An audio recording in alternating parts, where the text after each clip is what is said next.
So I'm going to tell you a story about when I was a young boy. Now, as a boy, I was awful at sports. Baseball, whatever, it didn't matter. I was terrible.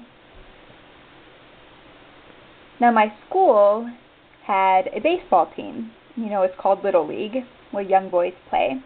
So we would play in the springtime, and the weather would be hot.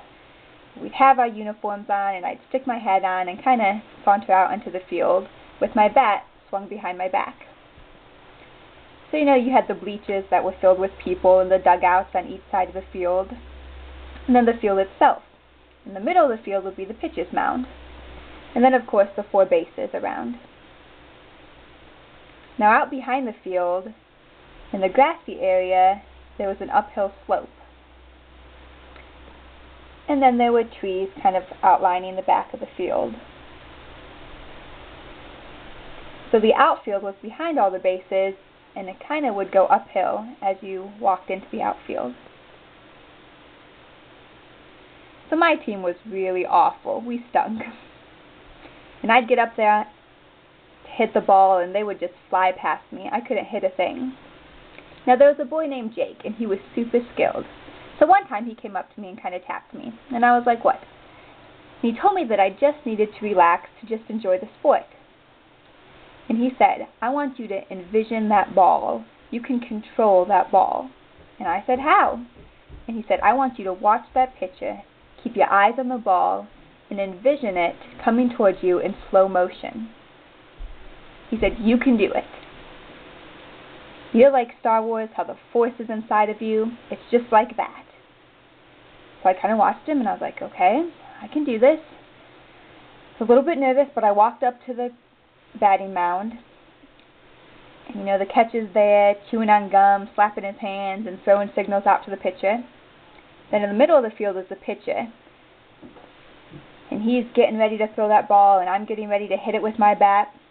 Pitcher gives a nod, and he swings back and throws that ball, and it just flies right by me. And I'm like, gosh, man.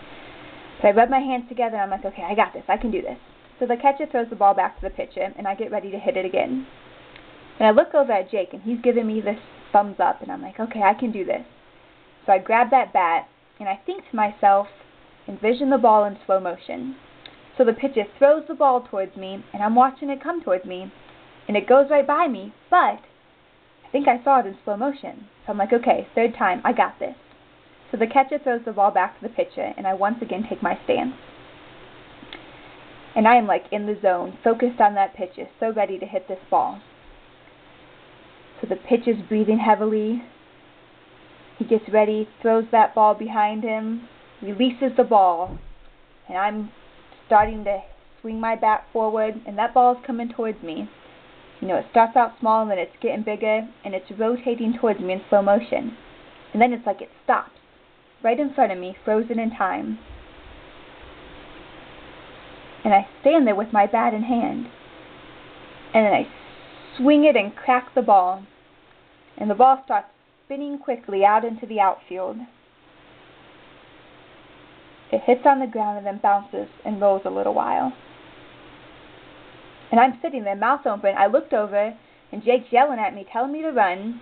So I just drop the bat, and I book it, head around first base, and I keep running as fast as I can. By this time, the outfielders have gotten the ball, and they're throwing it to each other, trying to get me out. But I just keep running like lions and tigers are chasing me, booking it around the bases, around 2nd and around 3rd. Suddenly land on home base.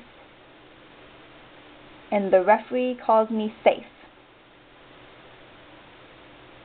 And wow, that moment in time, I just remember that. That's forever embedded in my mind, and just gave me such a lift to my self-esteem to know that I could do that.